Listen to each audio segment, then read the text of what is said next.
ready to come back for another day of programming on oil. We have improved our system somewhat since yesterday. We now have a very high-tech timing device. In the front here, we have time cards. And hopefully that'll help us keep a little bit more on track than last time.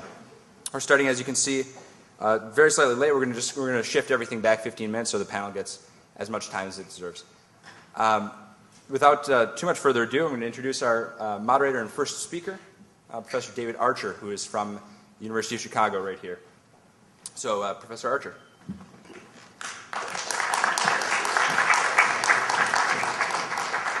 Thank you very much. I'm honored to be invited to speak here, and indeed the donut was delicious this morning.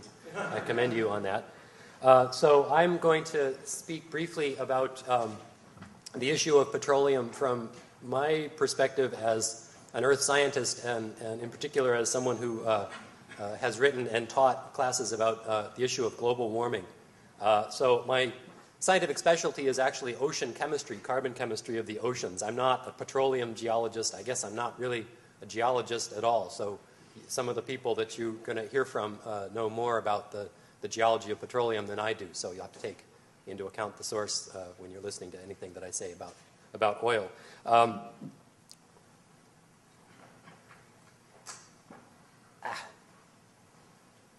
So this is a plot from a textbook that I just published about global warming, about the different sources of energy used by different countries around the world. So you can see, oil is the one with the sort of diagonal dashes there. And you can see that petroleum accounts for about a third of global energy use, kind of more or less. And that's true in the United States as well. And the fraction of energy provided by oil varies from country to country a little bit, but not all that much. Oil is a sort of mainstay of energy supply pretty much wherever you look. This is what oil is used for in the United States. It's almost entirely, well, dominated by transportation, which makes sense because oil is a very convenient form of energy to carry around and put into a motor. You can't really throw coal into an engine these days. The way engines work, it would kind of gum up the works. And if you want to use natural gas for transportation, you'd need a big cylinder of some sort to keep the gas from expanding, whereas a liquid petroleum is just an ideal transportation fuel.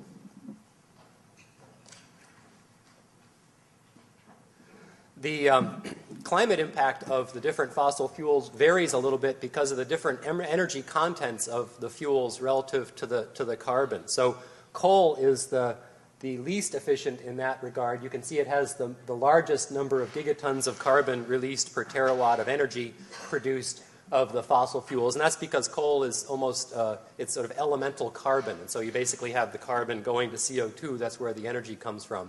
Whereas the oil and gas have hydrogen in them as well, so the hydrogen makes water, so you get an extra boost of energy that way. So in terms of the carbon emission, oil is kind of in between the other two sources of energy. So here's where I'm stepping onto ground that I don't know as well as maybe some people here do. But oil is very, very special fossil fuel. It takes just a whole series of fortunate events in order to create oil out of dead plankton in the ocean. For one thing, the source rocks that are used to make oil are extremely sort of rare in the world. In Wyoming, I was just reading last night, there's 20,000 feet of sedimentary rock sequences, and only about 30 feet of that are the oil source rocks that are responsible for the oil fields in Wyoming. The Middle East is entirely, the source rocks are just 100 feet thick, just very, very special rocks. And then the rocks have to be cooked up just right, so they have to be buried to depths in the earth between about 7 and 15 kilometers to get the temperature right to cook and produce liquid oil from the dead plankton in the sediments. If it's cooked too hot, if it's buried too deeply, it'll transform into natural gas and it won't be petroleum anymore. And then the oil has to be mobile and be able to leak out of the source rocks, and then it has to be trapped someplace. I would imagine that probably the vast majority of oil ever produced in the earth it has either leaked out to the surface, you know, like the beginning of the Beverly Hillbillies when there was oil coming out of the ground when Jed Clampett was out shooting up some food, or else it might just be sort of in pores of the rock and not mobile enough to ever collect. So it's an extremely special series of events that take this dead plankton and put it into a convenient reservoir that can be tapped to get oil.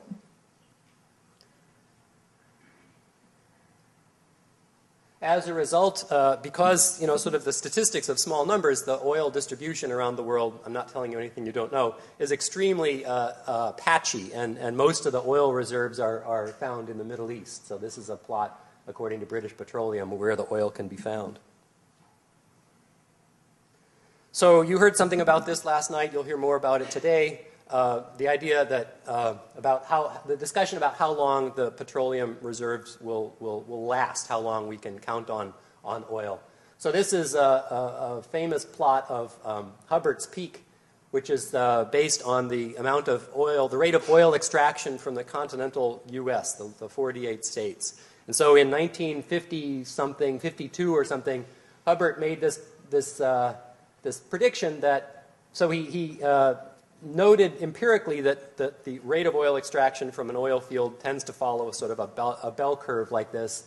And he took the total amount of oil that he expected in the lower 48 states and fit the historical data in 52 to the shape of a bell curve where the total inventory is the area under the curve. And he predicted a peak right around the 1970. And he did that in a time when it looked like things were going to keep going up forever. And he called it right on. So I imagine the guy must have been a great miniature golfer to be able to, you know, see that one coming in advance. Maybe he was just extraordinarily lucky. I don't know. So where we expect the peak to come for oil, the world oil supply depends on how much oil there is, which sort of depends on improvements in technology and what we call oil. So if we say that there were 200 gigatons of carbon in oil, then we'd have the peak pretty much right about now.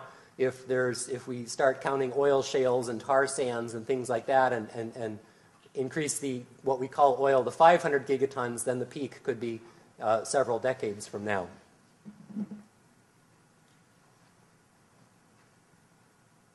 And here, just for fun, is a Hubbert's Peak for whale oil that I found on the internet and got permission to show in my book. So you can see the extraction rate of the whale oil. Sort of there's a ramping up period, and then a peak, and then a decline as the whales became depleted, I suppose. And then at the top panel, you can see the trading cost of whale oil goes up after you pass that peak. So I guess the essential thing about peak theory is that the shortage starts to happen when about half of the resource has been extracted. It's not when the last drop comes out of the ground that's important, but when half of it is gone. Okay, so now to the issue of climate change. When CO2 is released to the atmosphere, it has a series of places that it can go, a series of processes that will sort of mop up the CO2 out of the atmosphere. The largest one, and actually one of the quickest ones, is for carbon dioxide to simply dissolve in the ocean. And that has a time constant of several centuries. Different models have slightly different uptake time constants. You'd think it would happen very quickly because 70% of the Earth's surface is covered by water. It looks, you know, it's a blue planet after all. But the way the ocean circulates, the only way to replenish the waters in the deep ocean is through very small windows of the surface ocean in the high latitudes. You have to make water that's very cold in order to displace the cold water that's already down there. So it takes centuries to get there. The terrestrial biosphere, the trees and soil carbon, also have an impact on atmospheric CO2. Today, the land carbon is sort of a wash. We're cutting down trees in the tropics, but yet there's sort of a mysterious uptake of CO2 in the high latitudes, which is some sort of CO2 fertilization of the forests or longer growing season or maybe fire suppression. It's hard to know what the cause of that is. What the terrestrial biosphere will do in the coming century is one of the larger uncertainties actually in the global warming forecast, whether it will continue to help us out or whether it will start being a positive feedback and releasing carbon to the atmosphere. And then after those processes are done, after they've sort of inhaled their fill, there is neutralization of the CO2 by dissolution of calcium carbonate. So CO2 is an acid, calcium carbonate is a base, and they react together to make a salt, which is actually bicarbonate in the ocean. And that takes up a fraction of the CO2 on timescales of thousands of years. And even that leaves behind a residual amount of CO2 which reacts with igneous rocks on time constants of hundreds of thousands of years.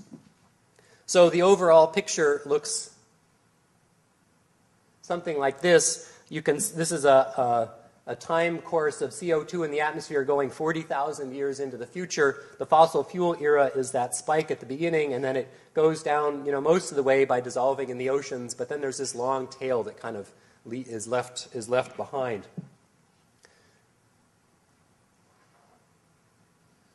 So not necessarily all that apropos of petroleum, but this is sort of my Carthage must be destroyed moment. Here's an intelligent audience, is something that I want to tell people about. The long times constant of the CO2 in the atmosphere, so it's just a tangent, indulge me for 2 minutes. The long time scale of CO2 in the atmosphere means that the sea level response to the CO2 is actually going to be vastly greater than what you read about for the forecast for sea level rise in the coming century.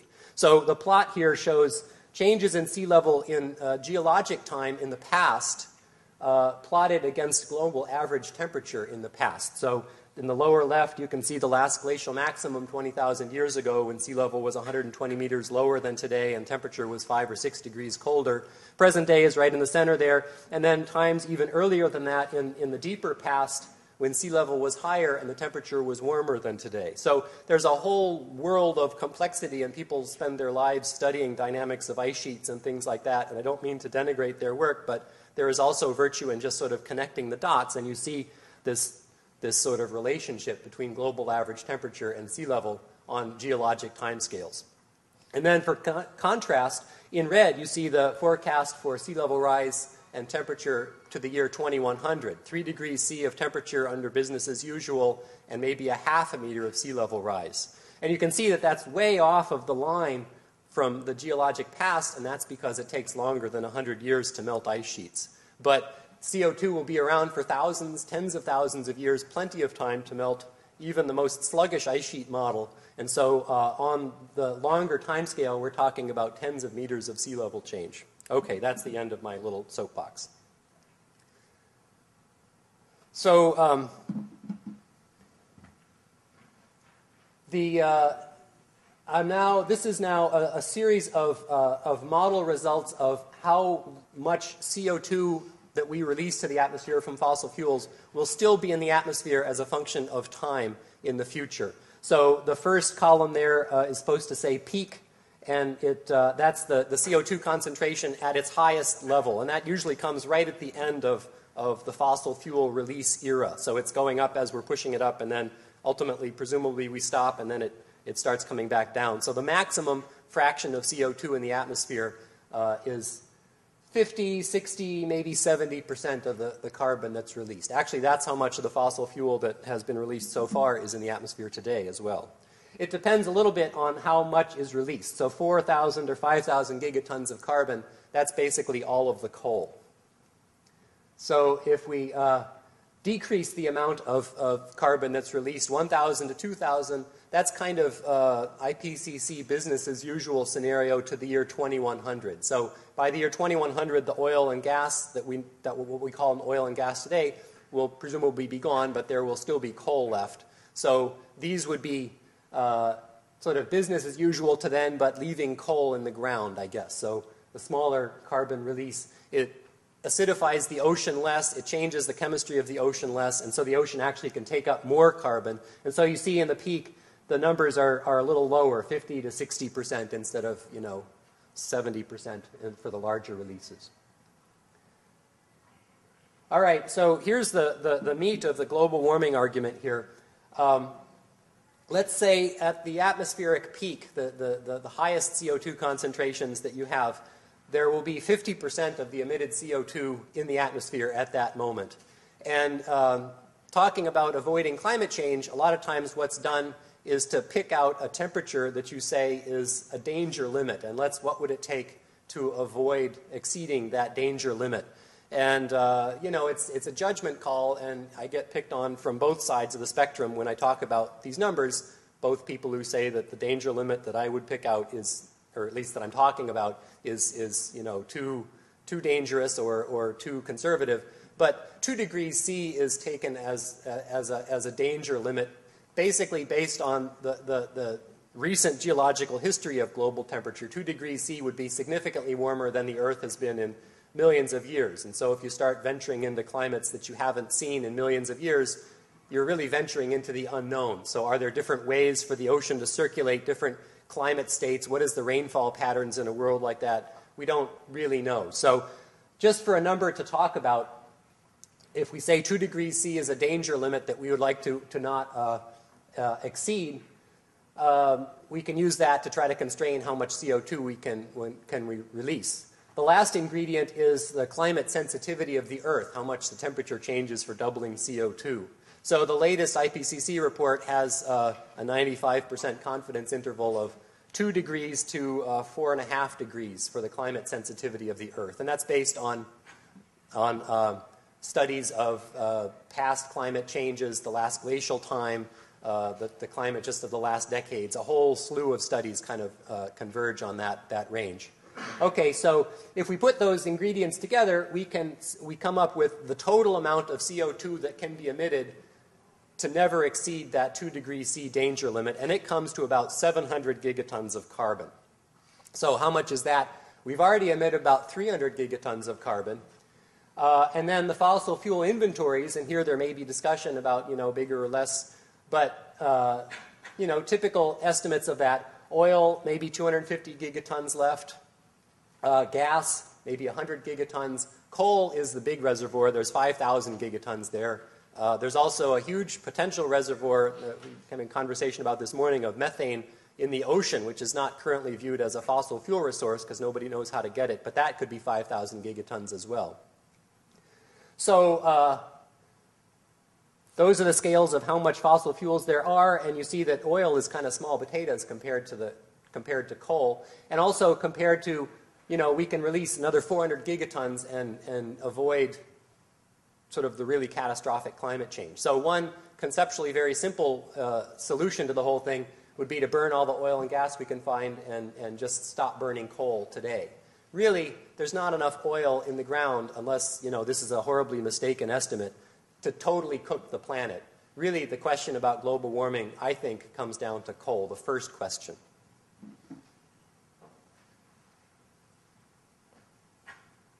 So to sort of sum up what I just told you, oil today seems like it's an important part of the global warming question because it contributes about 1/3 of our carbon dioxide emissions, something like that. But the oil, from the perspective of the Earth and global warming, it seems like the oil will be gone soon enough. So we're going to have to deal with how to, you know, drive cars with something other than fossil fuel petroleum soon enough. And so I think, you know, the strongest reasons to deal with that sooner than later may come from the political side that are sort of the focus of this meeting. From the global warming side, the most important issue is to stop building these coal-fired power plants and start coming up with other ways of getting energy out of coal and sequestering the carbon, or coming up with different ways of getting energy that don't use carbon at all. So that's what I came to tell you. Thank you very much.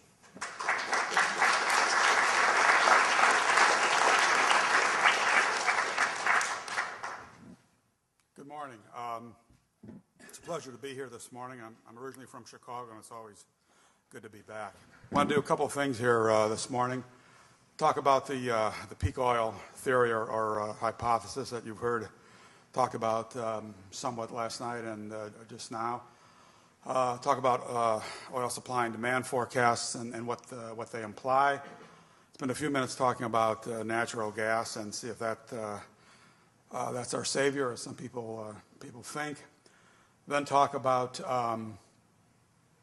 oil imports and national security and mitigation options, how we want to get away from continued increasing dependence on oil imports and energy imports. And then finish up talking about mitigation, quote unquote, whatever that means, as a bridge to the new energy economy, whatever and whenever that may be.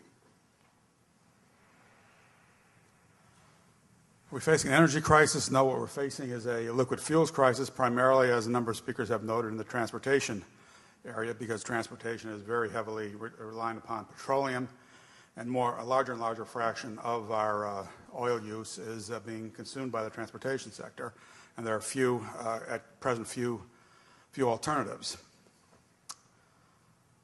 Well, the peak oil theory has been called, quote, nonsense and garbage by supposedly knowledgeable people such as Michael Lynch, Daniel Yergin, and others. Is it? Maybe not. When understood correctly, when people talk about peaking, talking about the maximum production of conventional oil, not running out of oil. The world will never run out of oil. As an economist, I'm not all that comfortable with the term. I prefer to say that really the problem we're facing in the present or very near future is that the demand for conventional, relatively cheap oil is simply outstripping the demand, and maybe that way for decades to come. Yes, there were many predictions over the past year of the world running out of oil. Most of them were wrong. Hubbard, as we just found out, made the prediction in 1956 that U.S. oil production would peak in 1970. He was spot on. Why are we reconsidering peak oil or peak oil problems now, or the past 3 or 4 or 5 years? Well, there's a number of reasons. As we'll see in a minute, world oil consumption is vastly outstripping discoveries. Many countries, there's about 70, 75 major oil-producing countries in the world. Somewhere between 55 and 60 of them are already peaked and are in decline. Capital expenditures for oil and gas, and in fact for almost any type of energy projects, are large and growing. There's an extensive database worldwide drilling. We know a lot more than we did 10, 20, 30, or 40 years ago. There's been incredible advances in technology, 3D, seismic, et cetera. I'm not a petroleum geologist or petroleum engineer, but a lot of the top people in the field are extremely pessimistic. The large giant and supergiant oil fields have pretty much been discovered. Last supergiant, I think, was 1967 in Saudi Arabia. Those are the easiest, the most productive fields. It's not like people have not been looking for them. Finally, and certainly one major reason that we have to reconsider this, the economic consequences, potential consequences of demand outstripping supply are huge, very significant.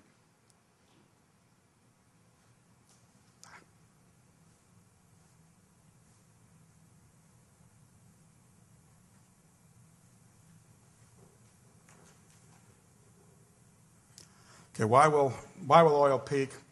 The upper left is a production profile of a typical oil well. You aggregate hundreds or thousands of these, you get a typical oil province, such as the U.S. lower 48. You aggregate dozens or hundreds of oil provinces worldwide, and the world oil peaking situation may look generically something like what the U.S. lower 48 looked like.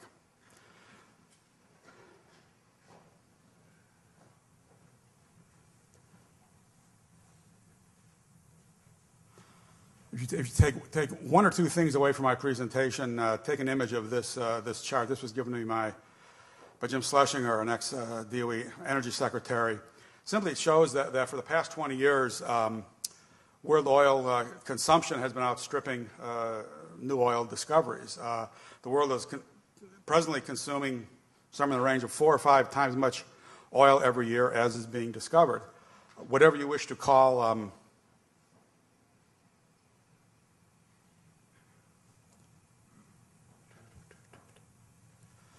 whatever you wish to call it peak oil, call it the demand outstripping supply. For the past 20 years or so, the world has been consuming a lot more oil than has been found. The gap is increasing. Eventually, someday, be it next week, next month, next year, or 5 years, or 10 years from now, reality will bite and there will be a problem.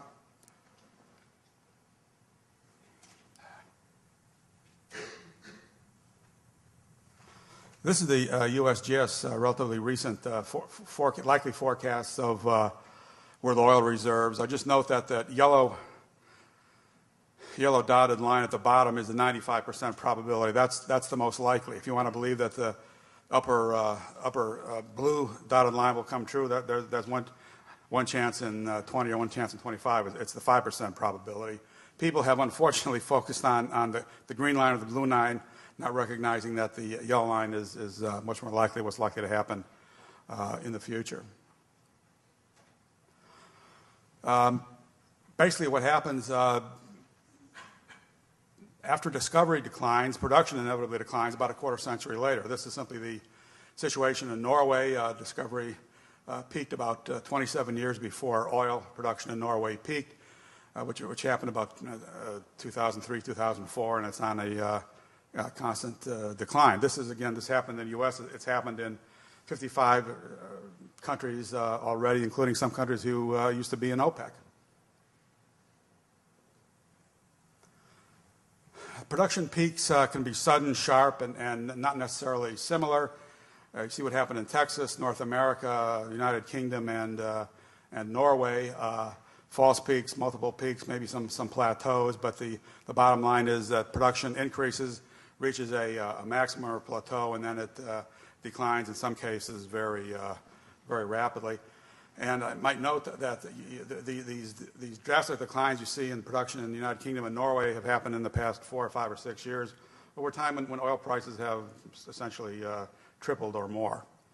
So increased oil prices may not necessarily result in increases in oil production, may not be enough to stop the decrease. Which is illustrated in this slide is the U.S. production profile. Again, it peaked in 1970, has been going downhill ever since, and every forecast says it's going to continue to decline forever, basically. And what's happened over the past 3 decades, we've had huge swings in prices. You've had tremendous increases, enhancements in oil field technology. None of this has arrested the decline in U.S. oil production. Technology and price may be able to help, but once an oil field or reservoir or region or province begins to decline, it doesn't stop declining. These are some recent forecasts of when this crunch may come. Already soon, within 5 years, 5 to 15 years. Bottom line here, I think, is that because of inertia on the infrastructure and existing vehicle fleet and capital equipment, if we expect to see peaking anytime in the next 15 or 20 years, it's almost too late to avoid some serious problems because it just takes decades and trillions of dollars to mitigate the situation. There's been some discussion of how much conventional oil is left. Everyone seems to agree that we've consumed thus far about 1 trillion barrels. Some say that there's maybe another trillion left, which means we're at or near peaking. Some people say it's closer to 2 trillion. The EIA, the Energy Information Administration, looked at this and basically found that even if there's an additional 2 trillion barrels of conventional oil left, it only decreases or increases the year of peaking by about a decade, which is illustrated in the following graph. So even gaining an additional 1 trillion barrels of conventional oil delays peaking by something in the range of 10 years. So instead of from 2008 to 2018. And again, even if you believe this very optimistic case, because most petroleum geologists don't believe this, peaking could happen as early as 2017, 2018. What happens at peaking? Well, supply cannot keep up with demand. Prices increase, shortages develop, quote unquote. There'll never be a shortage of oil in the short term or the long term. There'll be some market clearing price, whether it's $100 a barrel, $200 a barrel, $500 a barrel. The world's economies may end up in the tank, but supply and demand market to do work. In the 1970s, the good old days of stagflation, recession, that was a temporary disruption, even artificial in terms of an artificial supply interruption.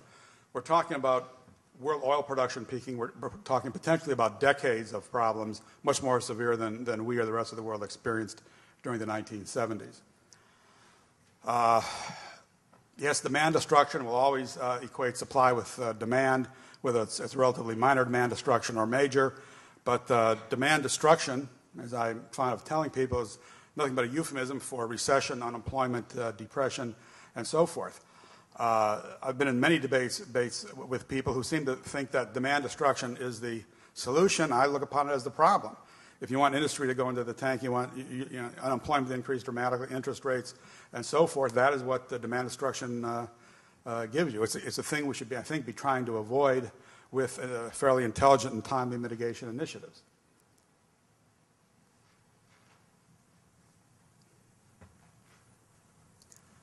Natural gas to the rescue. Everyone from Alan Greenspan on down in recent years have said that we can rely on imported LNG to solve our problems. Maybe, maybe not. Let's look at the recent natural gas forecast. This is from EIA, but they're not the only one. Just a few years ago, there are a large number of experts telling us that in the U.S., we could look forward to vastly increased supplies of natural gas at relatively reasonable prices. Well, in a period of 3 or 4 years, those forecasts have been revised dramatically downward. Bottom line here is, forecasting oil supply is indeed very difficult. Even the more recent forecasting assumptions need to be assessed.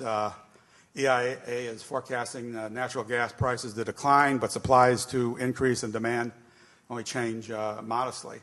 Anyone who's had Economics 101 should question that. If prices are declining, why should supplies be increasing for the next 15 to 18 years?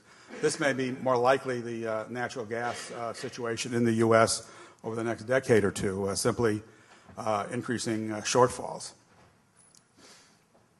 For the past 6 years, U.S. drillers have greatly wrapped up drilling, but production has not followed, which indicates that the U.S. natural gas production has peaked, and so also has Canadian natural gas production.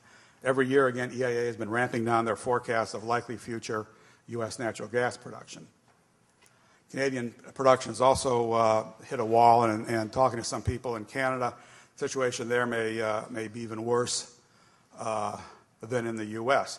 And since the oil sands production in Canada requires incredible quantities of natural gas, that may serve as a limit as to how much liquid fuels from oil sands we or the Canadians or anybody else is likely to get in coming decades. The power sector in the U.S. anyway is the key. What happened in the late 1980s to just a couple of years ago, almost all new electric power generating plants in this country were natural gas fired. Many of them now are shut in or stranded assets because as the price of natural gas doubled, tripled, and quadrupled, they couldn't afford to generate electricity anymore using natural gas. Basically, we're down to two assumptions for adequate supplies and prices of natural gas. The Alaskan natural gas pipeline by 2018, which is increasingly questionable.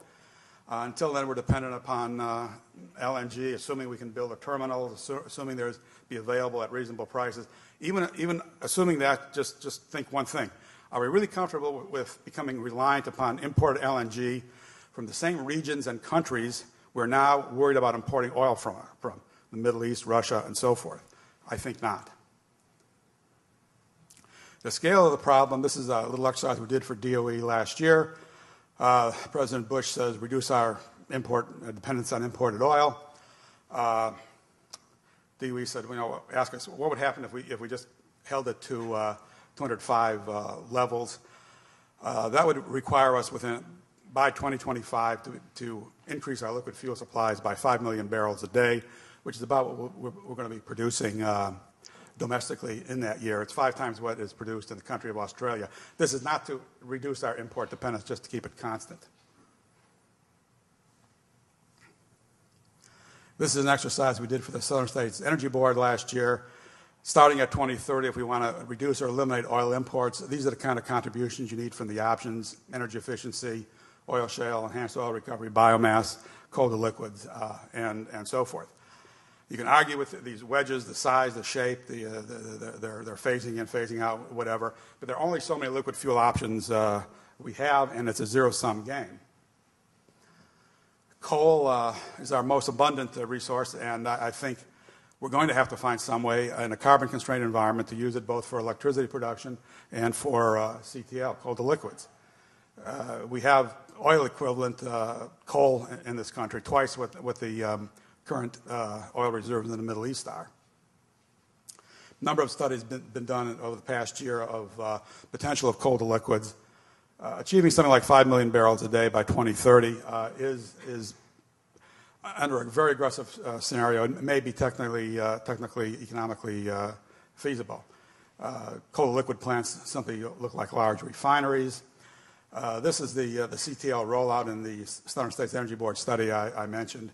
Starts very slowly, then has to ramp up very quickly to get to the year 2030. We did this for all the options we looked at. I'm just using CTL as an example here. The economic impact of the initiatives can be significant, but that's true of most of the options we look at. You're investing literally trillions of dollars into these energy mitigation options. They'll have a lot of peripheral benefits aside from just decreasing U.S. oil imports. The mitigation will have to be the bridge to the new energy economy, whatever that may be, and I think we should look upon these mitigation options on both the supply and the demand side to smooth phasely over time to avoid the kind of economic problems I mentioned earlier. This just gives some decline rate, hypothetical decline rates for oil and indicating how much you can save or produce with different options X years into the future. It's my next to last slide, and I just want to spend 1 minute on it. It's very important. People talk about transitioning to a new energy regime, a new energy economy over a certain period of time with certain options, which is all, which is very good and very important. But you have to step back and say, where do we want to be? Do we want to maintain the current energy regime infrastructure, 230 million vehicles today, 500 million or 400 million vehicles in 2030? We want them to all run on biofuels, on petroleum, on coal to liquids. Do we want them to get 100 miles a gallon? Do we want hybrids? Do we want plug-in electric vehicles? If so, define your endpoint, then define how you're going to get there. When are you going to get there? 2020? You can't. It's already too late. 2030? Maybe. 2050? Possibly. Then work backwards. How many decades will it take to get there? How many trillions of dollars of investment will it take? And what kind of changes in, quote, lifestyle will it require? And don't tell me everyone will be taking mass transit or walking to work. That's simply not feasible. The estimates are that within 35 years, the U.S. population will increase from 300 million to 400 million. All those people will be driving vehicles. They'll be flying in airplanes. They'll have plasma TVs, want their air conditioning, and so forth. Figure that into the equation when you're talking about reducing U.S. oil dependence, oil imports, CO2 emissions, and so forth. In conclusion, there was the major finding of all of our work in recent years that there's no silver bullet, there's no magic painless solution. It'll take all the options on the supply and demand side that I've talked about and many more over many decades to get us even half the way where we want to go. Absent that, unless we start soon, like today, tomorrow, or yesterday, really getting serious about this problem, yeah, it could happen again. Thank you.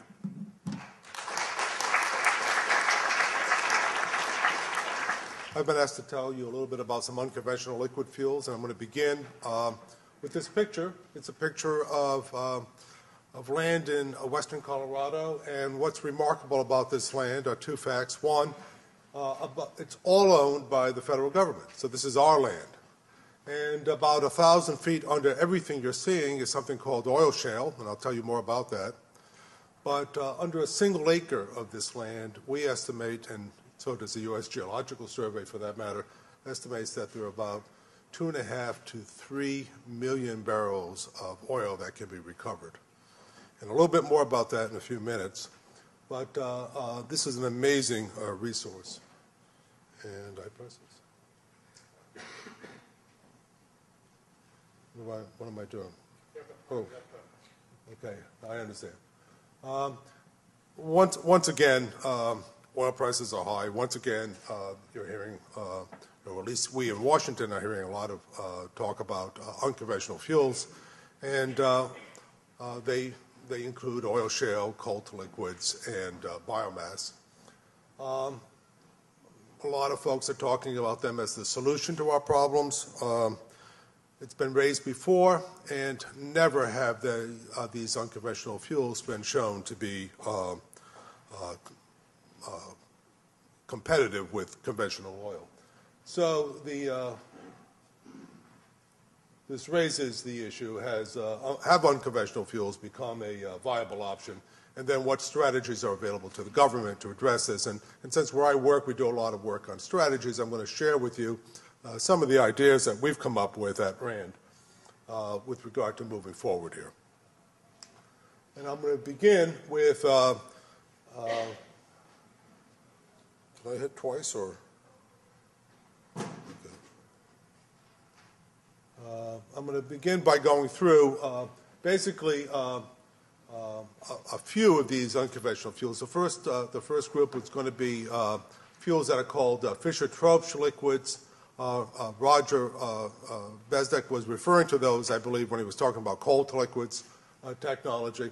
And the Fischer-Tropsch family really includes coal to liquids, biomass to liquids, as well as a combination of coal and biomass. And I'll tell you a little bit about that.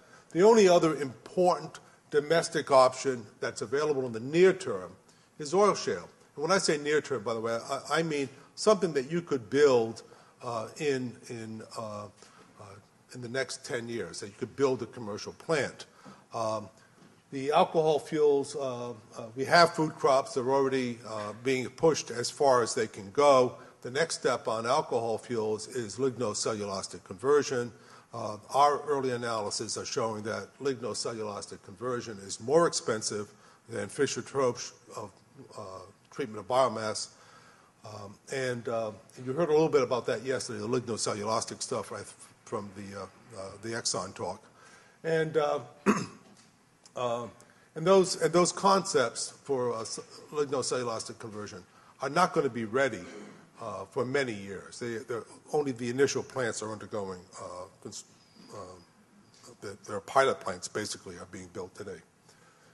So the way I'm going to proceed is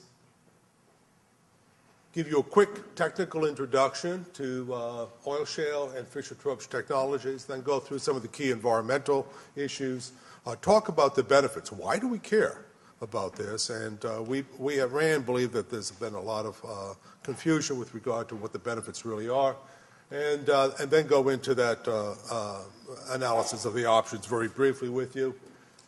And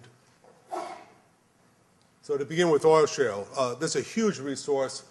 In that yellow box over there, that's the western part of Colorado. To the left is Utah. Above is Wyoming. Although that entire area in black is called the Green River Formation, and that small box over on the right corner is called the Piceance Creek Basin. I'm going to point to it. It's right here.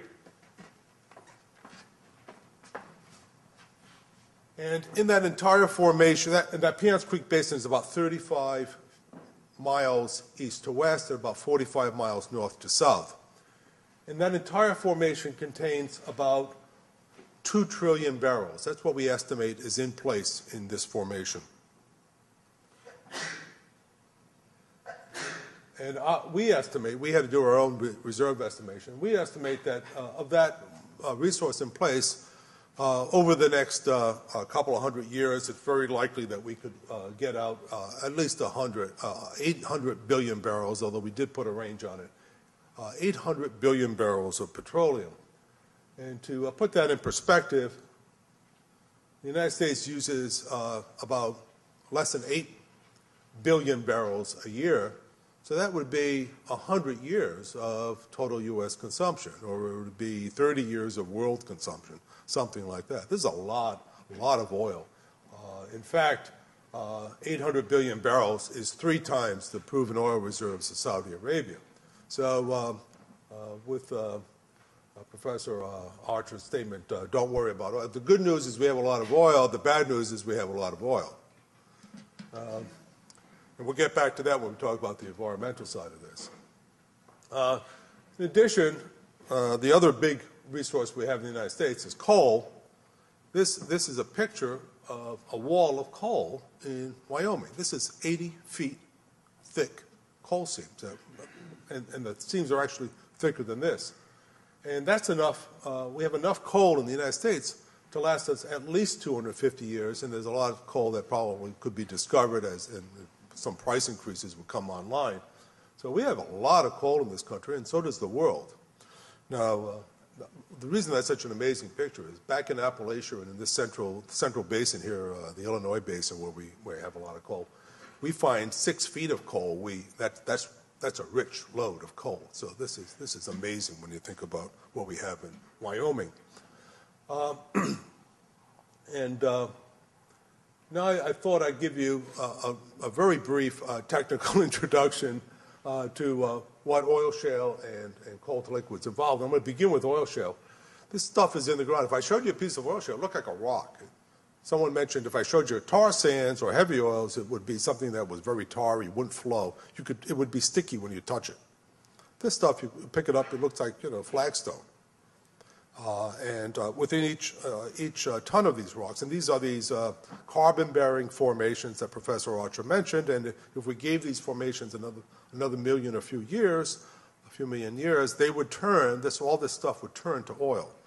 But we don't want to wait that long, or some people don't want to wait that long, so their suggestion is let's mine this, dig huge surface mines, because you've got to go down 1,000 feet, and it's 1,000 feet thick, so we're talking about huge mines. So let's mine this stuff, bring it to the surface, crush it, and then put it into something called a retort, which is basically a big kettle, heat it up, do what nature would take a million years to do in about a half an hour, heat it up to about 800, 900 degrees Fahrenheit, and the oil would come out of this rock, we'd upgrade it, send it to a refinery, and that's the scheme. That's the classic scheme. That's the scheme that folks thought they could do back in the 80s, early 80s, the last time we had high oil prices.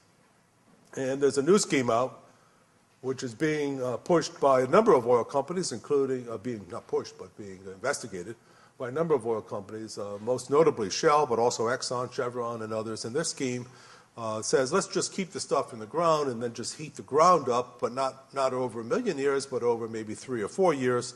And this method is called in situ conversion. It avoids a lot of the environmental damage associated with oil shale development, those giant surface mines, but it would involve a tremendous displacement over at least the terms, maybe 15, 25 years required to finish a project in a particular area of that basin that I showed you before. When we looked at oil shale, Rand did a fairly comprehensive study of oil shale. We published it in 2005. It's on our website. And the fundamental conclusion with regard to its status, technical status, is that the conventional approach of mining and heating it up on the surface is very expensive, about $75 to $100 a barrel. The environmental impacts are severely limit production potential using this method. We've got this finding, we base this finding on whatever cost information we were able to get, and we've checked it with some major companies, and they've agreed with this range. There are a few small companies that claim they can do it for $15 a barrel, and welcome, go and try. The other approach, the in situ approach, it's not ready now. It's being aggressively pursued. It's potentially competitive with crude selling for about $40 a barrel, but we're not going to know that until at least another 5 years go by so they can finish all their development work. With regard to the other prime contender out there, it's this Fischer-Tropsch method. I got to get...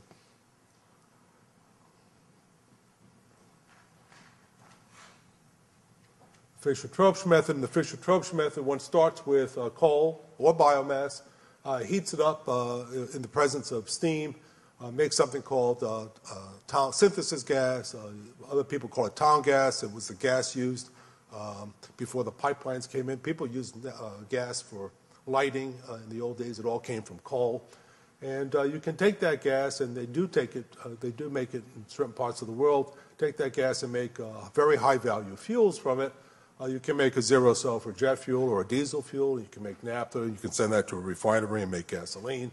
And this is the approach that I think Roger Bezdek was mentioning. And the technology was developed. Fischer-Tropsch, the two scientists from Germany who developed the technology. It was used during World War II in Germany, Japan, because they couldn't get oil. It was used in South Africa because of their apartheid policies, and they were worried that folks would not trade with them. And more recently, it's being used to take natural gas into liquid fuels. And and when we look at what we've been doing recently at RAND, you got a call, Jeffrey. Maybe that's me. We've been looking at this combination of looking at coal or biomass or coal and biomass, and we think that all three of these have outstanding production potential in the sense that they could be used to make some millions of barrels a day of fuel. The technical status of all three are about the same. It's not fully green, but kind of close. With regard to coal, the best you can do, assuming that you can capture the carbon, which is not proven today, assuming that you can.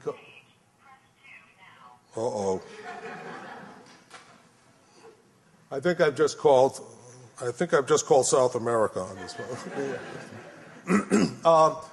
So the coal problem, the best you can do with coal, even if you have carbon sequestration, is you can take care of the, you can match conventional liquids. Of course, with biomass, you can go to, you can be literally carbon neutral. You can, because you don't need sequestration at all for that. And the coal and biomass combined with carbon capture and storage, we feel takes care of the global warming problem if we can do it, and we think we can. And we think we can do it at some reasonable cost and a lot cheaper than cellulosic conversion. And, but biomass alone costs more than the coal, and the coal we find is not cheap, and I'll tell you a little bit more about that in a minute. Environmental issues, I mean, just because oil shale is not with us for another few years, and we've dealt with that very well in stuff that you can find on our website. I'm just going to talk about the ongoing stuff with coal to liquids. The big environmental issue is all right, for coal to liquids, the most serious environmental issue is climate change. A coal to liquids plant puts out twice the carbon emissions as you would find in the entire fuel cycle if you went from conventional petroleum to say, gasoline. So this is a serious problem. I mean, how can you go to coal to liquids if you're going to put out, and still say we're going to do something about global climate change? Water consumption is another problem, but it's only a problem in the West, we feel. The land use is a problem with remining and the ecological impacts associated with coal mining, but it's something that we accept for other reasons. We mine 1 billion tons of coal in the United States. Water quality, air quality, we're not worried about. There have been tremendous technical advances over the last few years. Is this phone still going, or? For the biomass to liquids, the big problem on biomass to liquids is the land involved in producing biomass crops. That's not insignificant. So the big problem is when you have all this huge amount of cultivation of biomass, you're going to run into a lot of land use issues. Talk about the benefits very briefly. We spent a lot of time at RAND trying to understand these benefits because people seem to exaggerate the benefits of doing this. There's a lot of money. There's a lot of problems all over energy with people. Energy tends to be surrounded with hyperbole energy analysis or energy discussions. Our view is that the benefits of any of these unconventional fuels, whether it's coal to liquids or whether it's biomass to liquids, or shale to liquids, or in fact conservation by bringing additional supplies to the market that otherwise wouldn't be there, or taking demand off the market that otherwise would be there. What you do is you lower the world oil prices, and and the economic benefits of that are substantial. Our calculations at RAND show substantive gains with regard to the consumer surplus on just a per barrel basis. In other words, for every barrel of oil you produce, our calculations show that a consumer surplus of somewhere between $5 And I hate to say this range because it's such a huge range, but it's honest, $40 a barrel. And it really depends on whether OPEC can hold itself together in face of demand, what OPEC does, and also what are the elasticities of oil supply and demand in the rest of the world. But folks don't recognize it, and that's significant. A $5 to $40 consumer surplus is significant. It won't be 5. That's the extreme number. There's also a very important national security benefit. I believe that we heard about that last night, of reducing wealth transfers to those oil exporting nations that pursue policy goals that run counter to our true interests. And I point out that neither of these consumer surplus issues, the consumer surplus benefits, or the national security gains due to increased production, they do not are not captured by any firm that invests in the development of these resources. And the other important point I want to make is it doesn't matter whether you produce these extra liquids or you get extra conservation in the United States or anywhere else. It's a world market. Next.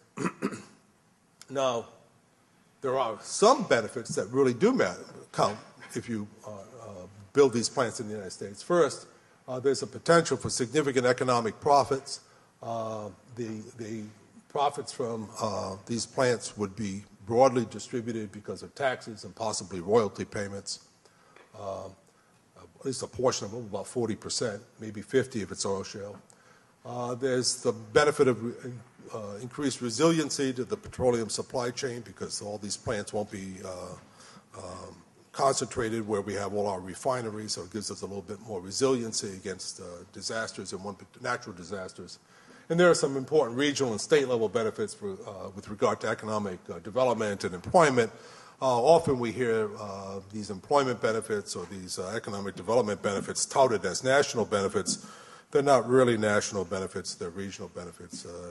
You're taking jobs from one area and you're moving them to another area. You're not creating new jobs unless you're going to import workers.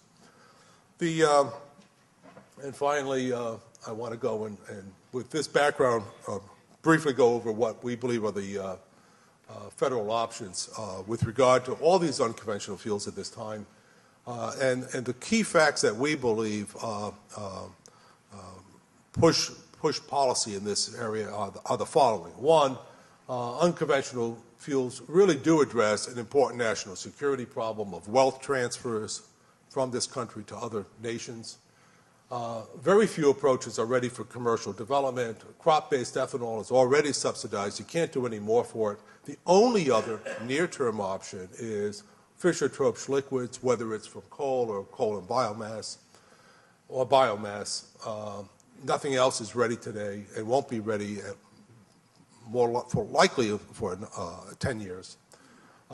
Fischer-Tropsch liquids may offer economic benefits depending on their production costs and the future of world oil prices. And I want to say a couple of things about production costs of these liquids.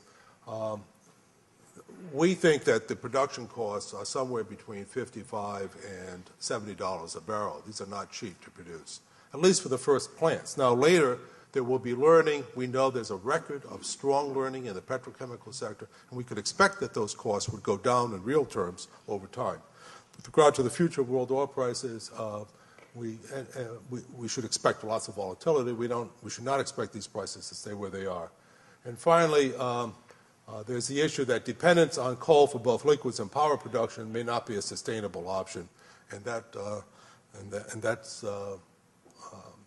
all depends on the viability of a technology called carbon sequestration. Can we take the carbon that these plants emit and put it somewhere where it won't harm the atmosphere?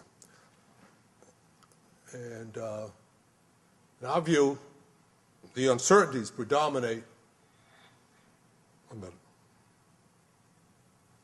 Can I get back? In our view, the uncertainties predominate, the uncertainties regarding production costs. No one really knows. No one's ever done any really good design work on these plants for at least 30 years. Some important work is underway, but it's not done. We don't know about the future of world oil prices, and we never will. That's something we have to live with.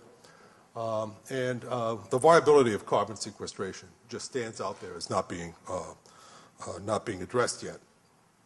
So our view is, what are the strategic alternatives for the government? And we put down a little list here, starting with the conventional role of hands-off, which is the current federal role. That's what we do with most industries in this country. We let them compete.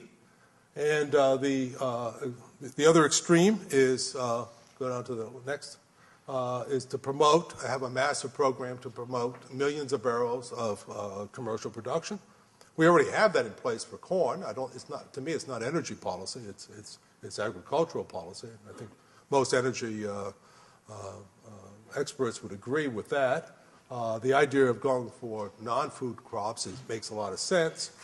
But we're not there yet because we have lots of uncertainty. So we suggest that the right strategy is an insurance strategy directed at reducing uncertainties and getting a very limited amount, but early and quickly getting some commercial experience. So our view is let's go get some of that design work that I mentioned done. That doesn't cost much money. Next slide. Let's get some engineering design done on these plants. Let's put together some incentive packages for just a limited number, a very limited number of commercial plants. And let's make sure that we have a concurrent commitment to address greenhouse gas emissions, and in particular that we can indeed sequester these emissions. That concludes my remarks. So good morning, and I do realize that I'm standing between you and lunch, so I will try to be as provocative as I can. And in fact, I do have a contrarian view on some of the issues that have been discussed this morning so far, and I'll be sure to point out my prejudices along the way. As Americans, as you know, it is our constitutional right to never be happy with the energy policy that we have. This precept has been in our consciousness for a very long time. We started worrying about energy policy very early in the 20th century, and especially during the Second World War. And we've swung back and forth between trying to be self-sufficient in our needs, or recognizing that oil production in the United States happens to be more costly than it is any place else in the world. And so the early policymakers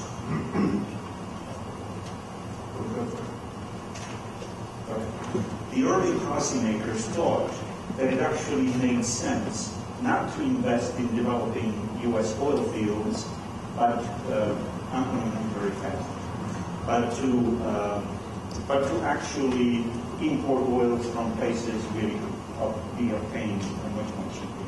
This was the policy through the 1940s, as a matter of fact. And I'm going to Harold Barnett, who is one of the founders of energy policy analysis in the federal government. He actually did the first forecast that was ever done of energy requirements for the United States, and that was part of his task at the Department of the Interior.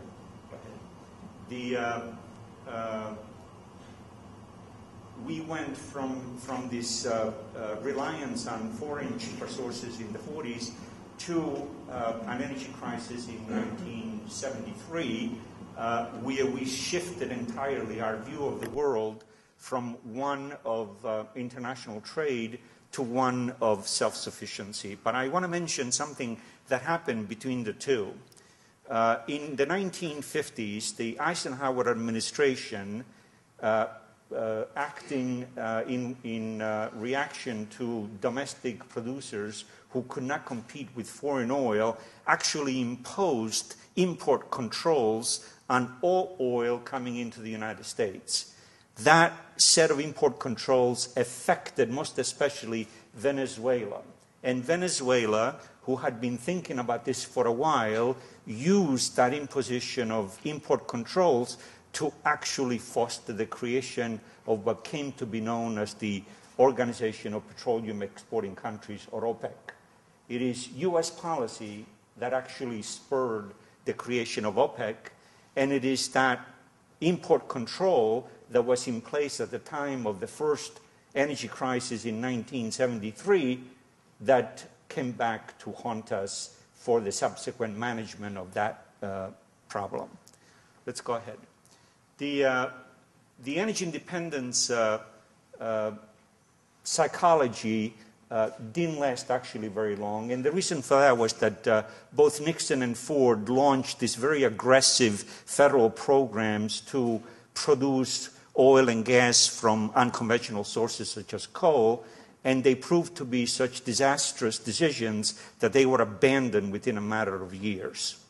Now, oil is what it is today. Go ahead. The oil sector today is undergoing a sort of a revision of its 1960s frame of reference. That is, the oil companies are renationalizing. National oil companies are emerging from the privatization of the 1980s and 90s and are retaking control over the reserves that the world has. As you can see from this slide, of the top 30 reserves in the world, only a bare 4% is actually in the hands of investor-owned companies. All of the other reserves and the production capacity that is associated with it are in the hands of national governments. National governments do not behave in the oil sector in the same way that private investors do. Among other reasons, because they rely on revenue from their oil companies to feed their national budgets. There is more incentive to use the revenue for other purposes than to reinvest in the oil sector. Next. That has had consequences for what we have been experiencing in especially the last 5 years. You should know, however, that there are at least 100 countries in the world that produce oil and 80 that actually export it. And in all of this history of dependence on oil, back further to the 1940s, the truth of the matter is that oil has been produced to meet demand. Sometimes has been produced sufficiently in time to meet that demand, but basically oil production has increased in tandem with demand. Today, we are close to 80 million barrels of oil a day, which is nearly twice the size that we were in 1970. So it can actually be argued that the oil sector is meeting its responsibilities to its customers. Next, please. It is true that world crude oil production has some concentration around the world. But I want you to also look at the diversity of suppliers in the world, which makes a difference as to whether or not the oil market itself is competitive or not competitive. And even though the reserves are concentrated in the Middle East, that does not mean the production follows the reserves. It merely means the production capacity is where it is. And in Russia, for example, capacity now equals that of Saudi Arabia. Not that that's necessarily good news for anybody, but the question is that the capacity is very well spread around the world and is a precondition to having a competitive oil market.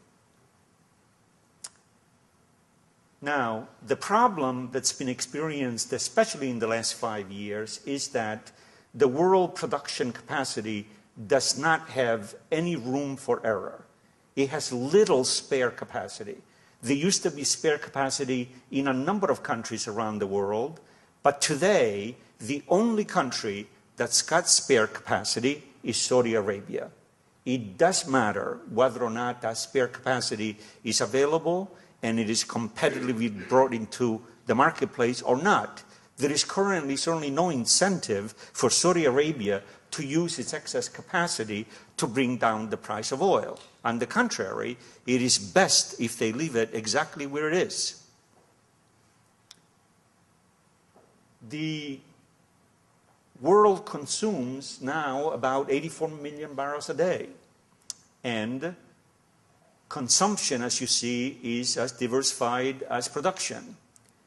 North America is still the largest producer, but Europe is a close second behind. And Asia, with the high demand for China and India, is fast catching up with the North American levels of demand. Let's go ahead. The U.S. imports oil, as I said, from everywhere that it is produced. And it is notable, though, that we import more oil from North America, meaning Canada and Mexico, than we do from the Middle East. We always carry in our head this image that the United States is excessively dependent on Middle Eastern oil. Not that it would matter, because the world oil market is global. So if we were not bringing in oil from one country, somebody else would be buying that oil for other purposes. But it is important to know that our dependence is as diversified as is production. Next. You note the actual slices there that we import more oil from Mexico and Canada, actually by far, than we do from Saudi Arabia, with Venezuela being close behind, and Nigeria, a very important part of our current import equation. Next.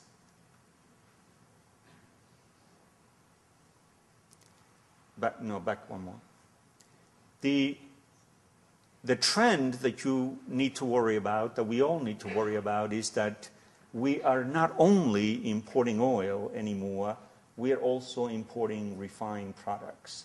And note the sharp increase in the volume of import products that we have experienced in the last 6 years, as sharp an increase and a trajectory as we've ever experienced before.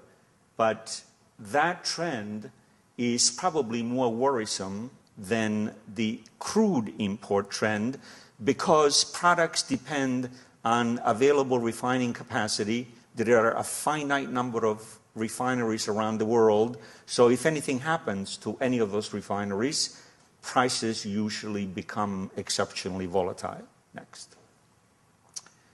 We have had, as I said, this illusion of reaching energy independence ever since Saudi Arabia and Kuwait embargoed oil to the United States in 1973. As you can see, we've been a dismal failure at this objective, where probably it would be almost impossible to achieve it. But it is such a seductive topic that in virtually every political campaign, there is at least one presidential candidate who wants to promise this chimerical dream of energy independence. The cost of oil does bear on our trade deficit. We already have a very large merchandise deficit. Oil contributes about 30% to that trade deficit and will be growing. Some people think that that's not a very significant thing. Other people think that if that deficit becomes structural, it will eventually have, there will be a price to pay in terms of the value of our currency. Next. In total, we spend about 3% of our GDP on oil, which is not a very large number.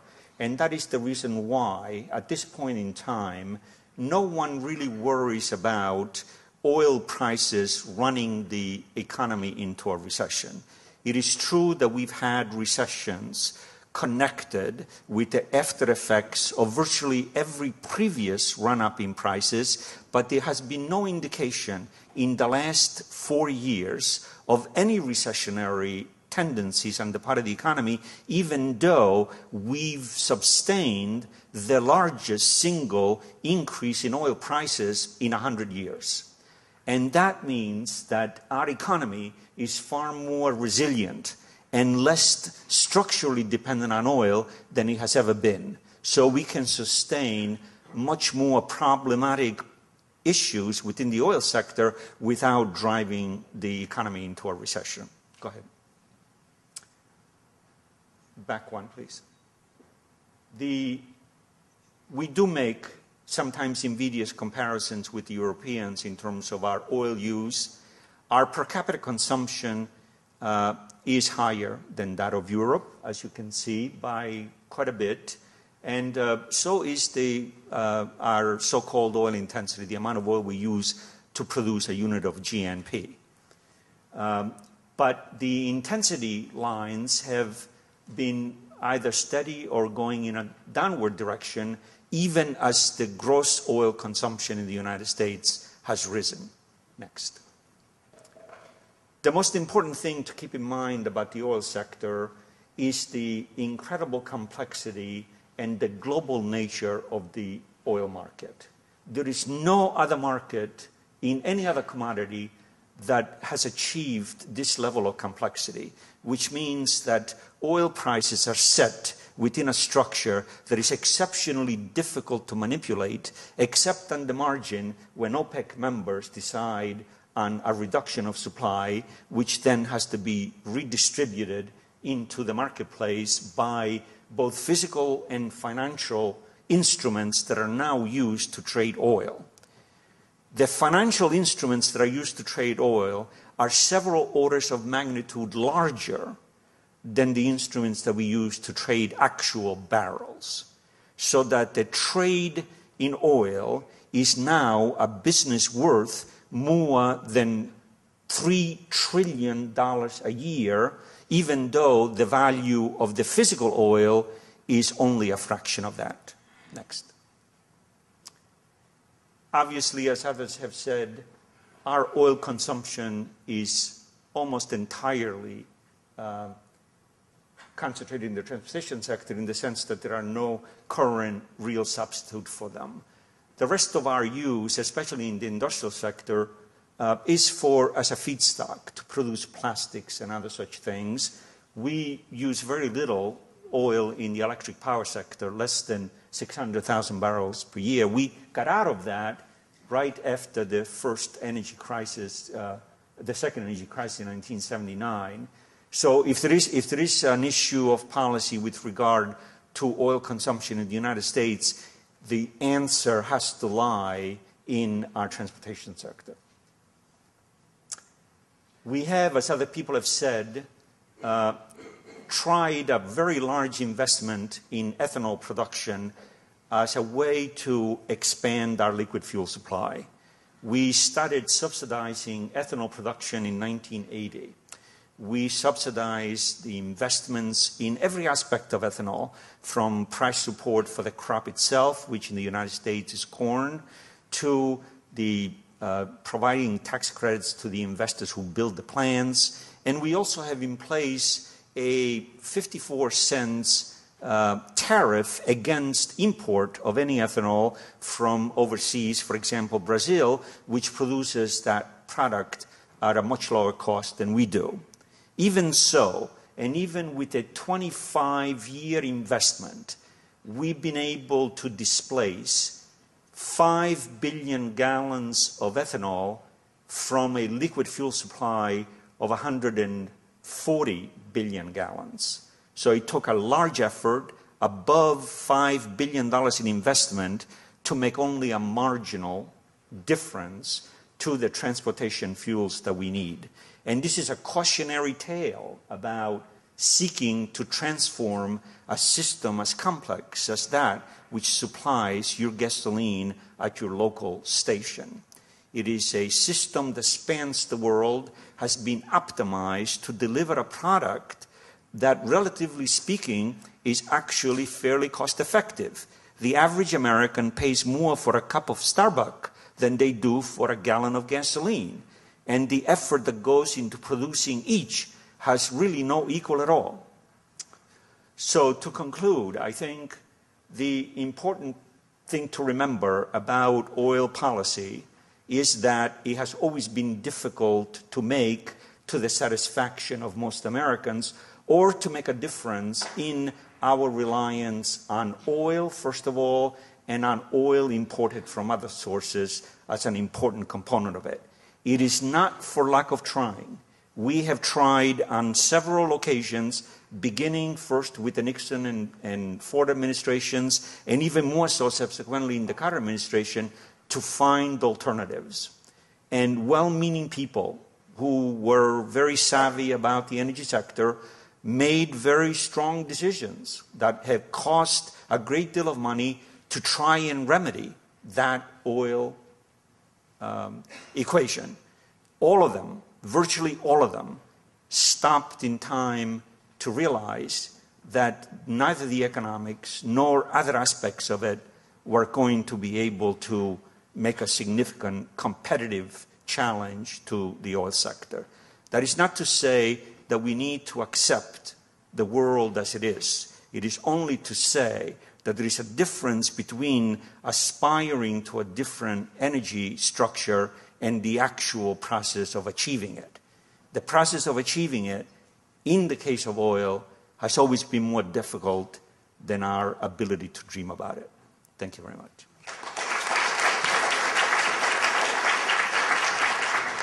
I'd like to invite all the panelists back up we'll have about 25 minutes of questions. So there's a microphone right in the center there. If you have any questions, please stand and approach the microphone, and feel free to ask any of the panelists or all of them. Question in regard to oil shale and also oil sands, if you wish to address it. Where does the energy come from to release this material, to release the petroleum from the shale, from the sands, particularly in the in situ approach? And where does the water come from for these processes? Anybody who'd like to address it? Thank you.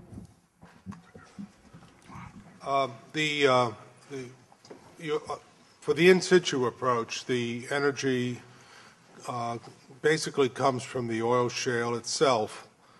The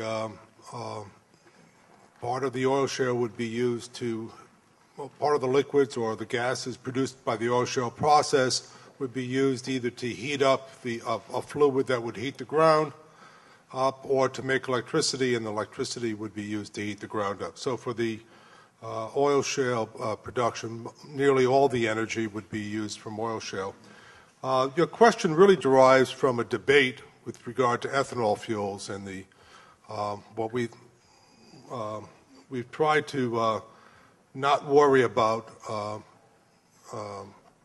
how much energy. I think how much energy goes into making a fuel is sort of not very relevant. What's relevant is what kind of energy goes into a fuel. Well, Let me finish. A lot of people think it is relevant. I mean, do you have to supply? Are you using up half of what you get out, or 90% of what you get out in creating the product to begin with? It depends on which process it is.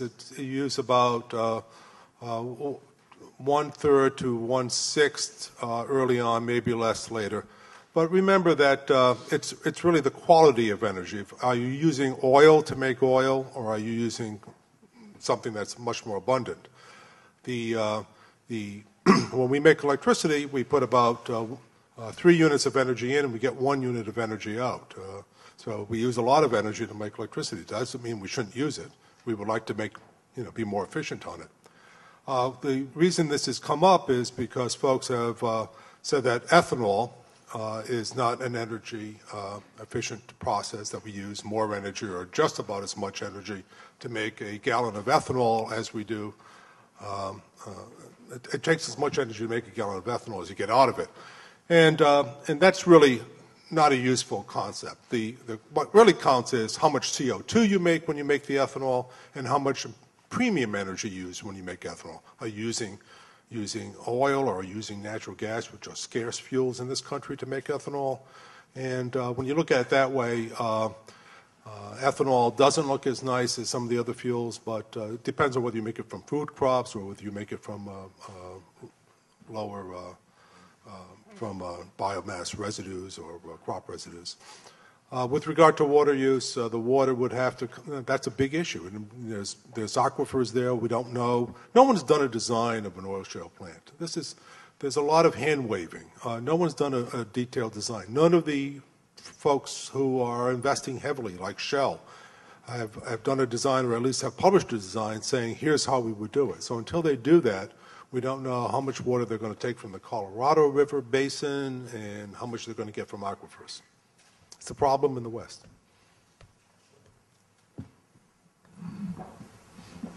I have actually 2 questions that were raised by Vito's presentation, and I wonder if you or others on the panel could expand on them. The first has to do with the way that you argued that this last oil price shock has been absorbed so successfully by the U.S. economy. And there are some economists who argue that that's because of the way the housing market actually worked and the credit markets as well, that in fact we don't know how well this shock will over time be absorbed because it was actually mitigated by the use of credit and the spending inside the United States. And I wonder if you could comment on that, which is my first question. And my second question has to do with refining and whether you or others on the panel can explain to us why there is such a clear refining crunch going on, or it appears to be a refining crunch. What's the origin of that, and what is the prospects of actually dealing with that such that we may expect further price shocks just from the refining problem? Well, I'll give it a first try. I believe that you're right that there is a debate in the economics community as to whether or not this last run-up in oil prices is eventually going to show up in some way. In the previous cases, 1979, even 1990, in the 1990s, just before the Gulf War, prices went up probably by $10. This time they've gone up by 40. In the 1990, the recession was almost predictable. In 1991, it came just as expected. So people are puzzled by why that was so in 1990, the last time, and why it does not appear to be detectable now. Some people believe that part of the problem is that oil prices are not part of the measure of the structural inflation that the Fed uses in order to monitor all of this. And there is some argument for that. But the Fed has been very conscious of the oil price increase and has adjusted its rate policy to respond to this, as was the lesson learned over the previous 20 years. So I wouldn't conclude in absolute terms that we're not seeing this recession, but it's certainly the economy is reacting differently than it did each time in the past. On the refining side, I think that there are two fundamental forces that have been at work that make the refining sector as problematic as it is. One is that we have not built a new refinery in the United States since probably around 1979 because it is exceptionally difficult to site a new refinery. So the refining owners have preferred to expand capacity at existing locations rather than seek new locations to build new ones in. There was also for quite a while and through most of the 1980s actually excess capacity in refining, which spurred a consolidation of the industry. But I think that what has shaped the current structure is the Clean Air Act of 1990, which mandated the production of reformulated gasoline differently for summer and winter. And the standards that are used for the reformulated gasoline were originally recommended to be national ones so that gasoline could be traded across borders. For reasons that I've never been able to understand, although I did work on the Clean Air Act of 1990, the EPA, the Environmental Protection Agency, refused to issue a national standard and allowed states in different regions to propose their own. So what we now have are actually mini markets for reformulated gasoline that are tied to particular regions with no spare capacity and no ability to fungibility of that market. So that if something happens in a refinery in the Midwest, we cannot import that formula gasoline and sell it within the Midwest. We just have to bear the higher price and live with it. I think this is actually a resolvable issue that policymakers have just simply failed to do by merely being deferential to state preferences. Now, states are paying a very large price, in my view, for having chosen that course of action, but it is a resolvable issue, and policymakers should do it. Let me add 2 points quickly to that. First of all, until quite recently, refinery operations have been a low-profit business. Energy companies have not been anxious to expand or build new ones. Secondly, I was fascinated by Scott Newman's presentation, the fellow from ExxonMobil yesterday, where he pointed out that they foresee most of the increase in demand coming from countries outside the U.S. That's where they're building their refineries in the future. Very interesting point. I'd like to comment on the economic question you asked. Economists like to talk in terms of GDP. We also need to consider, consumer surpluses. What does it do to your own pocketbook? And it's very easy to show that a $10 barrel increase in the price of petroleum basically costs the average household in the United States about $700 a year. So that means, and oil's going up a lot more than $10 a barrel. So could we use 20 million barrels? It's baby math. So we're talking about less disposable income per household of thousands of dollars. I mean, it's going up at least $30 more than one would expect it to be these days. So that's a major impact. So it may not be showing up in terms of gross domestic product, but it's showing up in the fact that the gross domestic product that we're producing isn't staying with us. It's going out of the country, or it's going to our own oil producers.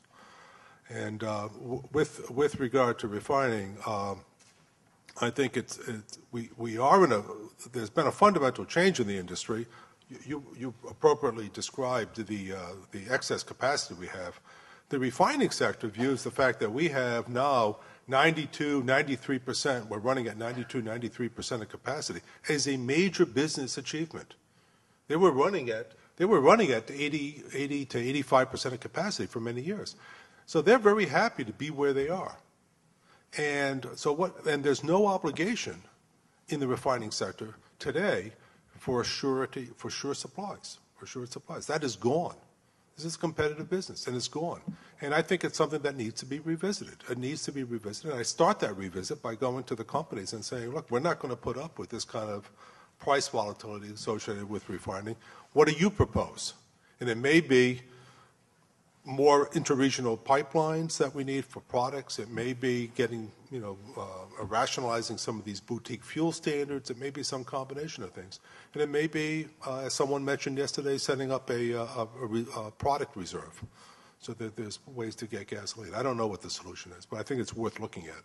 Well, as a matter of fact, it has been looked at. During the 2005, Congress was considering the Energy Policy Act that finally was enacted, and offered refiners incentives of various kinds to build new capacity, including allow them to locate on federal lands if that's what they wanted.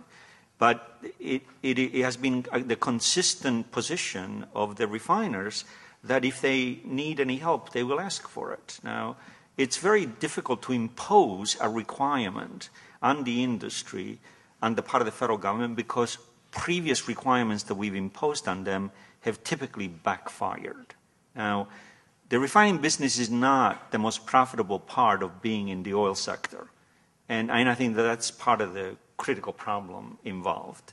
A refinery is a very expensive proposition. It requires enormous maintenance. When it goes down, the losses are huge and the profits are thin. So until we find some other sort of physical structure to do what we do, it seems like a difficult thing to resolve. Except, as I said, for the self-imposed micro markets that we've established for reformulated gasoline, which serve no purpose whatsoever.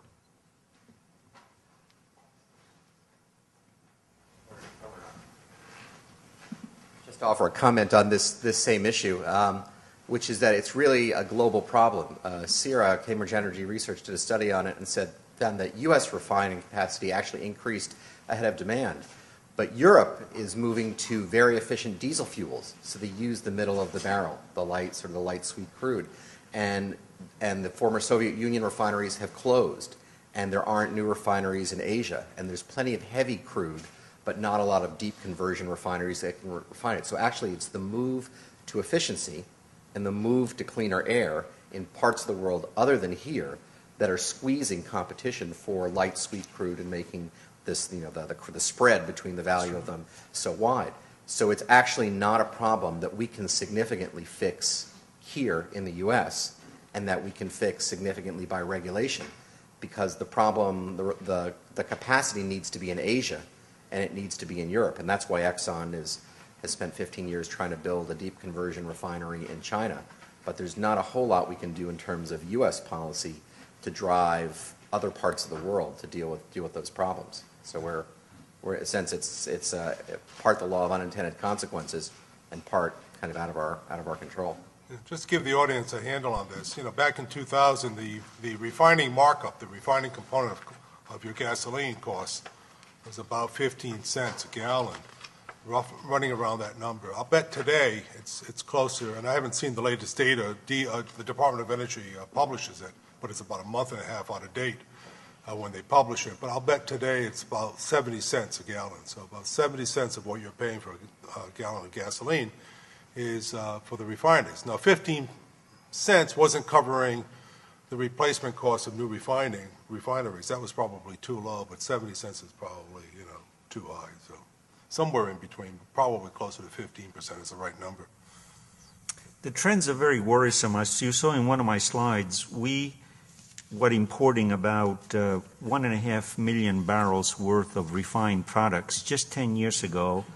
Last year, we were at 3.5 million barrels. This is not crude oil.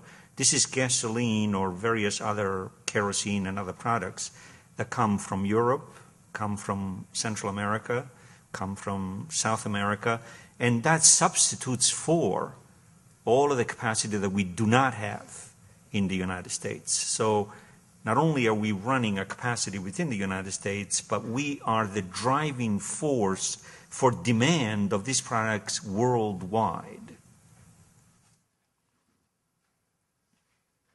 Professor Archer said that to first order, we could mitigate some of the environmental consequences of oil if we just avoided coal.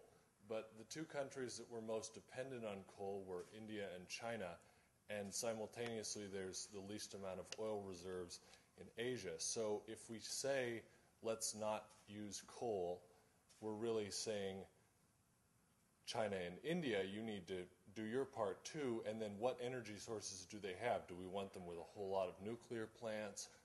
They don't have a lot of rivers to dam up. How do we, as policy, how do we deal with this no to coal issue?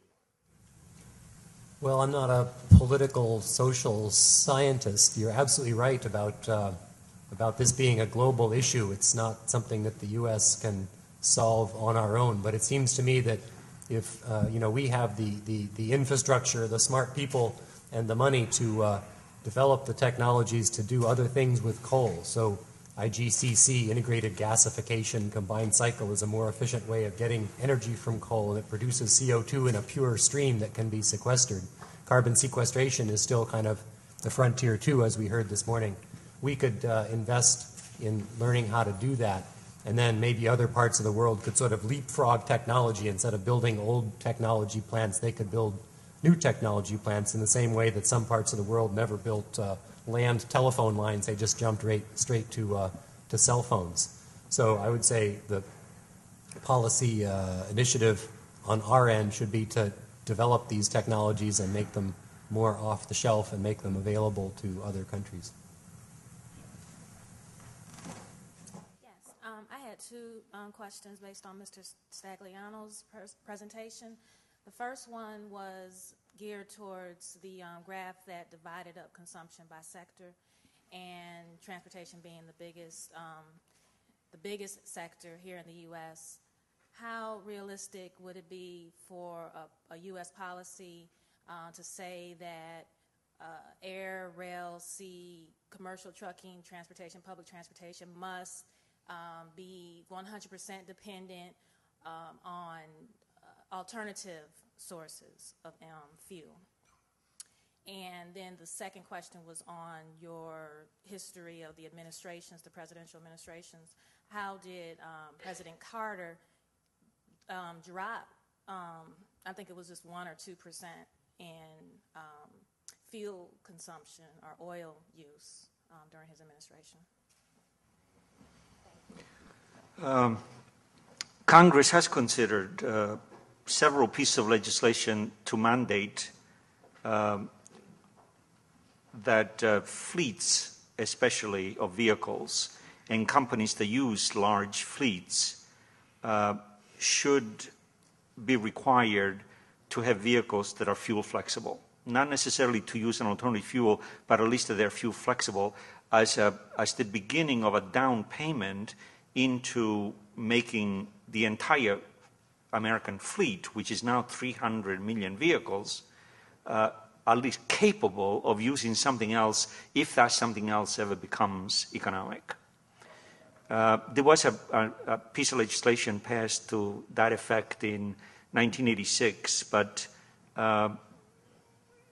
we have vehicles in the country that are fuel flexible, and there are some vehicles that are fuel flexible without their owners knowing it. So the idea of this fuel flexibility did not get very far. It would be exceptionally difficult to mandate it unless we were prepared to ensure that the alternative was as economical or nearly as economical as the oil that it displaces, and we're not in a position to do that. The best we've been able to do is to use compressed natural gas and ethanol in some vehicles and subsidize their use as well as their the conversion of the vehicles. We even have tax incentives available to retail gasoline stations who want to build a compressed natural gas station or an ethanol station. And there are some around, including in Illinois and in the Midwest. But at the large scale that we would need in order to make a difference to that 140 billion gallons, I don't think that the federal government or the states' governments are ready for a mandate. They can encourage greater use of ethanol mostly or CNG, but I think we're some distance away from mandating this requirement. On the issue of what happened during the Carter administration, one of the charts that I showed a dip in demand around 1985. The only one in that trajectory that has been steadily going up. There was only one dip in our history in demand, and that's in 1985, and that was due to the combined consequences of our having imposed fuel efficiency standards for automobiles in 1979, which made their way through the fleet by 1985 and went from an average of 13 miles per gallon for light vehicles to 27. And secondly, we banned the use of oil for most non-essential reasons, including by industry and by the power sector, through a thing called the Fuel Use Act, which we've since repealed. The combination of this banning of oil use in non-essential sectors and the imposition of the fuel economy standards gave us that little break in 1985, which not incidentally coincided with the collapse of oil prices. Oil prices in 1985, if you can remember, were $9 per barrel. I would just... I just want to give you a little perspective on unconventional fuels, because we've spent a lot of time looking at this. I mean, first, that huge amount of oil shale I talked to you about. Our estimate is that with an extremely aggressive program that would cause inflation in the construction world, after the first plant is ready, after folks start to build the first plant, which we think is 5 years from today, it would take about 30 years for us to get about 3 million barrels a day of production out of that resource. And remember, we use 21 million barrels in this country. So unless we want to do an all-out program that I believe would cause massive amounts of inflation in this sector, it's going to take time to do these things. So when we look at oil shale, we say, from today, maybe 35 years, we might get 3 million barrels. When we look at coal to liquids, there's a whole range of possibilities. The technology is ready now. It depends on how much push you want to give. But if we went fairly aggressive on coal to liquids, by 2030, we might have 2.5 to 3 million barrels a day. Might. That's even pushing it. And again, that's, so 1 million barrels of oil shale, a couple of million barrels of coal to liquids, 3 million of coal to liquids. That's not much. We look at alcohol fuels from food. If we push that to the extreme, we don't think we can get more than 1 million barrels of alcohol liquids. So that's 5% of the liquids problem. And yet, and what bothers me the most is that there's so much attention by our Congress on alcohol liquids when it's not a solution. It's a small piece of the solution. I'm not saying that you don't want to do it, but to put all of our efforts into something that is not there. And yet, the real options, the real options that take political will and guts were mentioned yesterday, and that's to you want to take care of all this? Put a tax on oil. And the marketplace will take care of it, and we won't have it coming out of our budget. It won't be constituent services and gimmicks by the Congress to take care of their own constituencies. And we'll solve our energy problems. We'll solve the national security problem, put a tax on CO2, and we'll solve the global warming problem. And if you don't like the tax because it's regressive, then give that money back to the people in their tax returns. Or reduce Social Security taxes or something like that. There's lots of ways to handle it, but no one wants to do what is really required. And that's been going on since I was involved in energy in 1978.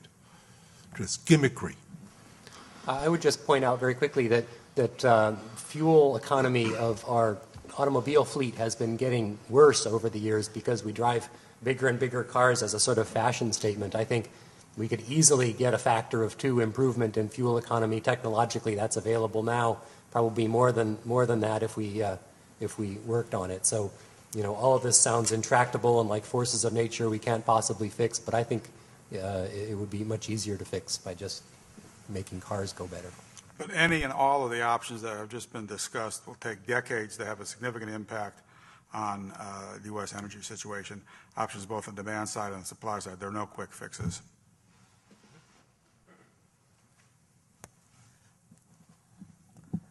Good morning. Babette Payton, filmmaker, Freedom at Sunrise, the movie that will be out this August. First of all, I want to say thank you to the Chicago Society and the University of Chicago for having this wonderful forum. I was here last night and I thought the speakers were very provocative. And this morning, the same, making you think, information, and some of the speakers I've met out in the hall. My question is threefold. It's one question. It deals with the things that all of you have talked about the future. And since we're here at the university, we have a lot of students here, some interested in chemical engineering, some interested in energy, some interested in a lot of things that are going to make a difference in the future of our energy, our petroleum, our policy. My question has to do with small businesses, because some of us will go into small business.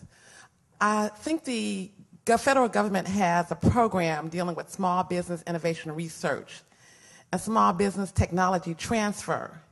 So my question is, do you think that there are any opportunities for maybe even some segment industries or products that could be developed for commercial purposes that maybe someone from this audience might become a proprietor, might develop, as a patent or patent for a process? As we look in this room here, we have the auditorium, and we have the chairs, and we have the table, and all those things. So they're all components. We don't have to do everything, because I know you were talking about the cost of the large infrastructure, and most companies are now trying to just expand where they are. Could you shed any light on that in terms of opportunity, options, or suggestions that some of us might think about and a future for diversifying, I guess you could say. Thank you, and thank you for everybody for being so wonderful. Anybody want to? Well, I'll take a partial stab at that. One of the problems the country, the energy industry faces over the next decade at least, is that from the early to mid 1980s through until very recently, enrollments in fields dealing with or related to energy just cratered in most colleges and universities around the country. In some instances, the number of people enrolled in petroleum engineering, petroleum geology dropped by 90% from their 1982 highs. Departments of nuclear engineering were actually disbanded in many universities. During the 1990s, the oil and gas industry shed 500,000 people. Now when we're talking about all these initiatives in alternative fuels and conservation, biomass, coal liquids, nuclear, oil shale, what have you, the warm bodies simply aren't there. So I would encourage people at this university and others to get into the energy fields, chemistry, biology, physics, math, engineering skills, computer science, what have you. With respect to small businesses, I don't know, I'll let the other panelists handle that if they feel qualified to do. Well, there's plenty of small businesses involved in the energy business, and whether it's coal, oil, or gas, there's an abundance of small businesses that serve as suppliers and innovators and technology developers. So that's already out there, and the marketplace is taking care of it. There's a lot of government assistance for some of this, but for the most part, those that are successful have a product that they can sell. With regard to Roger's statement, I agree with him that we need more folks who are smart and are well trained in the sciences and engineering, especially geology, if we're going to be doing carbon sequestration. But on the other hand, my best advice to you is major in what you love, because the market gets bad for your particular field. You'll always be happy doing it, no matter what.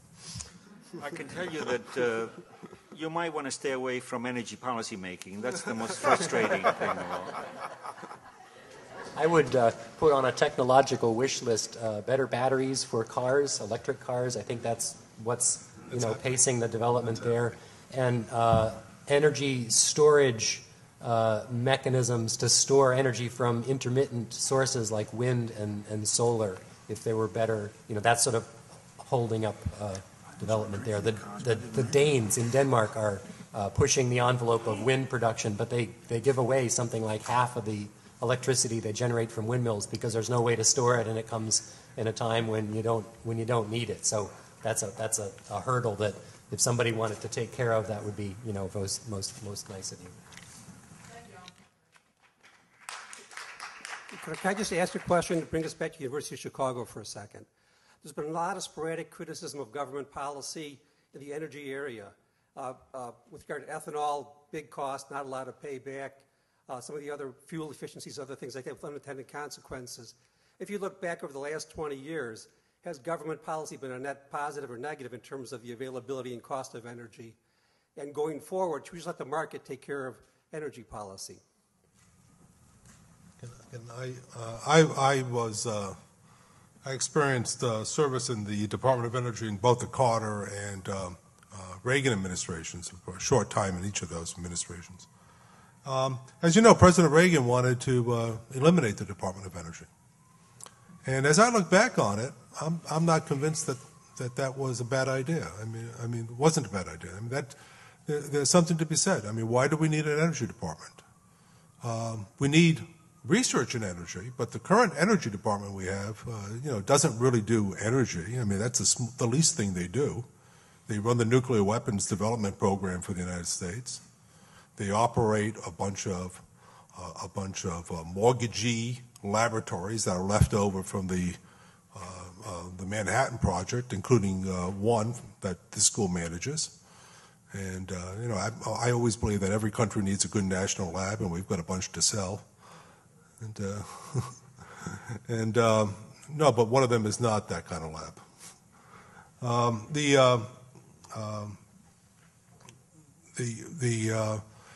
We spend $2 billion a year in energy R&D. And you would be hard-pressed to identify a single product that came out of that. I can tell you a few, but it's been a fairly low return on the investment. A lot of that is because the system that we have here in this country demands that the Department of Energy produce things fast. So, you know, the photovoltaic program, for example, which is a real challenge, a really tough program, real tough challenge, that program has consistently promised a product in 5 years. And they've been promising that product in 5 years for what, 35 years now?